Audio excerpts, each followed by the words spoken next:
Hi, everybody. You've reached Jenni and Amanda. We are the founders of Women in Rural Real Estate. That is a mouthful. It is. So you'll hear us talk to ourselves as WIRRE. Short form, WIRRE. Look for us. Today, we want to talk to you about pricing rural properties, especially those ones that really don't lack, that really lack, I should say, comparables. Yeah, we have a bunch of those. So many properties like that. Almost all of them, really. Almost all of them, yeah. I mean, we're not sell subdivisions where every house is the same. So if the neighbor sold for this, then mine's worth this. Yeah. We don't have that. All of our properties are very unique. Yeah, I used to live in the city and pricing stuff out was so much easier. It took me about 4.5 years in this rural market before I felt like I had any idea how to price things. Yes, absolutely. So some of the tricks, let's say. I mean, it's always nice to look at comparables when you can. But when you're really lacking those, I like to look at what does the property have? Yeah, the different features. The different features. And then I start to break those down as to what those are worth. Yes. So maybe you can't find what your house you're trying to price on 160 acres is worth because nothing has sold similar to that. But maybe you can find a comparable house that has sold on a small property to give you a gauge of what that house is worth. Yeah, absolutely. And then you have to take the features of the property. So does it have a shop and a barn, and sort of tack those on and make those adjustments. You have to adjust for things like age.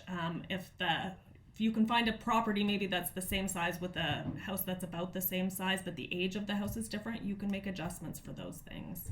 For sure. And I mean, acreages can be pretty tricky. So sometimes if you're trying to price something that's got a whole bunch of improvements on it, maybe you look at what sort of the equivalent piece of vacant land sold for, and you can kind of help use that as a gauge. Yeah. Because you also have to factor in things like, what if it's cultivated and good for haying?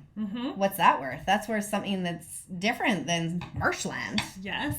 How close is it to town? Because that's worth something. That's worth something. Is there timber value? Yes. Is it subdividable? Lots of questions to ask.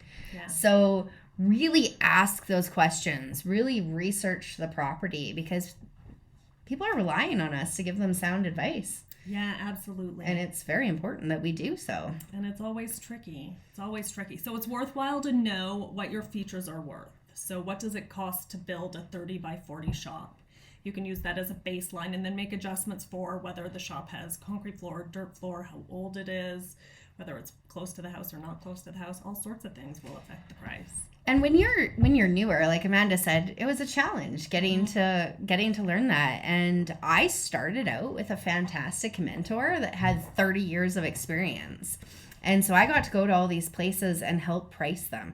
So if you're really struggling, consider bringing in somebody who can help consult with you and help. Or if you're really acting out of your wheelhouse, bring in a co-list, somebody who has the experience. Yeah. You know what? You're going to give up part of your commission, but you're going to gain the respect of the client and you're going to get the experience. And that's invaluable. It's just another way to pay for education, co-list. Absolutely. Yeah. And I've done it. And I've done it for people. Yes. Lots of times. Yeah. And I'd rather do that any day and make sure that everybody is comfortable and everybody is being properly represented. Another thing I did a couple of times when I was new was when somebody else was talking about this property they were going to list, I would pull it up on the MLS and look at the old listing and try and come up with my own number of what it would be worth in today's market and then see where they priced it and how I did compared to them. Another cool thing is, and they used to do it years ago and we haven't seen it done in a while, is realty tours. Yeah. See if you can get some people in your office who will go through and everybody can kind of pick a property to represent, and you go through, you carpool up and do a little drive for half a day, go look at some properties, and then everybody can kind of give feedback on where they think the pricing is and how it's staged, how it smells. That comes up a lot in realty tours. Absolutely. Yeah. Another thing I think about pricing rural properties is if you can look at the historical, like if it's sold maybe in the last 3 years, we have a fairly high turnover rate in our rural area of properties. Every 2 or 3 years, people decide they don't want to travel this far for recreation, or surprise, we have a lot of winter and they don't like that. So if you can go back and look at what it sold for 3 or 5 years ago and then figure out the average difference, you know, how much prices have come up on average, and do some math that way, it should put you at least in the right ballpark. And I think an important factor to consider when you're pricing is you're very rarely going to come up with a fixed number. Yeah. You're going to come up with like a range, and then you're going to really have a good discussion with your clients about their motivation level. Yeah. Because if they're highly motivated, then maybe you're going to price on the lower end of that range because they want attention quickly. Yeah. But if they're like, you know what, we're not that motivated. If we get this price, we'll sell. If not, that's fine. Yeah. Then you're going to take them on the higher range. And that's just how it is sometimes. It is how it is. I had this conversation with clients, I think it was 2 days ago, and we also were talking about timing the market.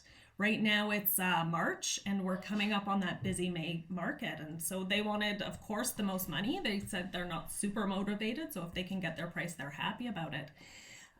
But I warned them that we're coming up to this May market, and our best chance to sell your house is in May. So we can list on the higher side, but if you really are serious about selling this year, we want to be priced at the right spot going into that spring market.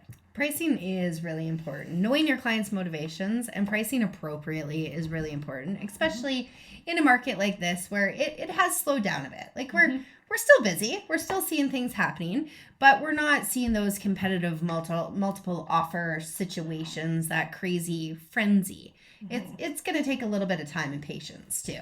Yeah, absolutely. Yeah. Absolutely. So there are some tips for you guys. Hopefully that helps you with pricing rural property. We know it can be hard. It's a challenge. So good luck to you, and reach out if you guys have any questions. We're here to help. Have a good one. Bye.